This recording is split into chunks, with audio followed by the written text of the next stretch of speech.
અમારી ચર્ચાઓ થઈ રહી હતી. ચર્ચાઓ દરમિયાન થોડીક વાત થઈ, એમાં માનસીબેન જોડેથી સાંભળવા મળ્યું કે સ્કૂલમાં ટોપર, કોલેજમાં ટોપર, પોસ્ટ ગ્રેજ્યુએશનમાં ટોપર, બધામાં ટોપર. અને પછી અચાનકથી થયું કે એક દિવસ આપણે સ્પર્ધાત્મક પરીક્ષા આપી દઈએ અને એક પરીક્ષા આપી અને એમાં નિષ્ફળતા મળી. અને નિષ્ફળતા મળે તો બટ સ્વાભાવિક છે, આપણે ડિપ્રેશનમાં આવી જતા હોય છે.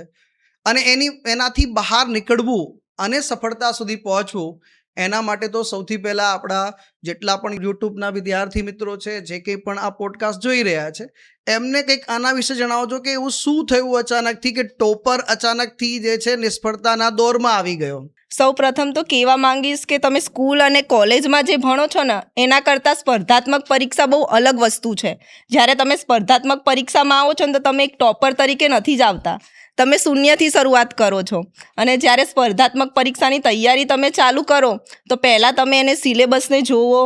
અને બધા જનરલી એવી ભૂલ કરે છે કે બહુ બધા બુક્સ ભેગી કરશે, ઓલા કોચિંગમાંથી જોશે, યુટ્યુબમાંથી જોશે, અલગ અલગ સોર્સિસનો ઉપયોગ કરશે અને એક જ સબ્જેક્ટ માટે ઘણી બધી બુક વસાવશે. અને એમાંથી પછી એવું કહેશે કે હું બધું વાંચી લઉં. અને વાંચશે એમાં ક્વોલિટી રીડિંગ નથી કરતા એ લોકો, ક્વોન્ટિટી જોવે છે કે હું આટલા કલાક વાંચું છું, 12 કલાક વાંચું છું, 10 કલાક વાંચું છું, પણ એમાંથી ક્વોલિટી રીડિંગ નથી હોતું. પણ જ્યારે તમે ક્વોલિટી રીડિંગ કરતા થઈ જાઓ ને પછી તમે સ્પર્ધાત્મક પરીક્ષા પાસ કરી શકો છો. મારી જોડે પણ એવું જ થયું કે જ્યારે મેં તલાટીની એક્ઝામ આપી હતી ત્યારે મારી જોડે ગાઈડન્સ હતું નહીં. મેં પણ ઘણી બધી બુક વાંચી, ઘણું બધું વાંચ્યું, પણ કંઈ એટલું આમ જ્યારે સ્પર્ધાત્મક પરીક્ષામાં ગયા ને તો આખો માહોલ અલગ હતો. અને એ મારે નિષ્ફળ થવાનું રીઝન એ હતું કે મેં OMR સીટમાં અલગ ટીક કર્યું હતું અને પેપરમાં અલગ ટીક કર્યું હતું. જ્યારે રિઝલ્ટ ડિક્લેર થયું ને જ્યારે તલાટીનું રિઝલ્ટ, ત્યારે હું મારું નામ તો લિસ્ટમાં જ શોધતી હતી કે આપણે તો છીએ જીન. પણ જ્યારે જોયું, રિયાલિટી જોઈ, ત્યારે આખું અલગ હતું કે તમારું નામ નથી આવતું.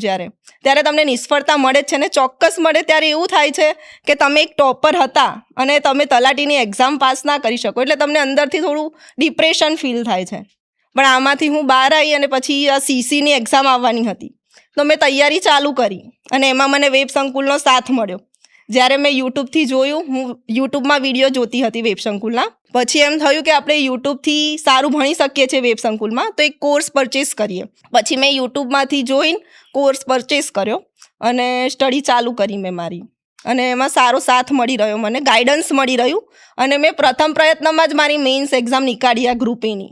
ખૂબ સરસ. અને બહુ સરસ મજાની માનસીબેને વાત કરી હતી કે નિષ્ફળતા દરેક વ્યક્તિના જીવનનો એક ભાગ હોય છે.